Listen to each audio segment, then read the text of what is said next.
আরে থেমে যা দানব। হে দানব, তুমি আমার পুকুরের পানি খেতে পারো না। আরে ভাই তাড়াতাড়ি চল। ইয়াহু! আরে ভাই এত বড় পুকুরে এত কম পানি কেন? কারণ ওই বড় দানবটি আমাদের পুকুরের সব পানি খেয়ে ফেলছে। আর যদি এই সব পানি খেয়ে ফেলে তাহলে তো আমরা সবাই মরে যাব। ওই দানবের থেকে তোমাকে আমি রক্ষা করব। দেখো এসে গেছে ওই দানব। তাড়াতাড়ি বিষটা ঢেলে দি। আরে ভাই এবার তো পরি বেঁচে যাবে।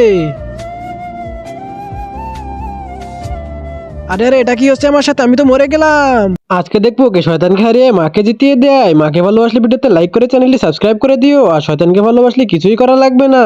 আরে বাহ ভাই, তুই এমন কি কাজ করলি যে রাক্ষস পানি খেয়ে মরে গেল? আমি পানিতে এটা মিশিয়ে দিয়েছি। কি বললি? আরে তুই তো রাক্ষসকে তো মেরে ফেলেছিস, কিন্তু যাকে বাঁচাতে এসেছিলি সেই তো মরে গিয়েছে। মানে তোর এই বিষের কারণে জলপরি মরে গিয়েছে।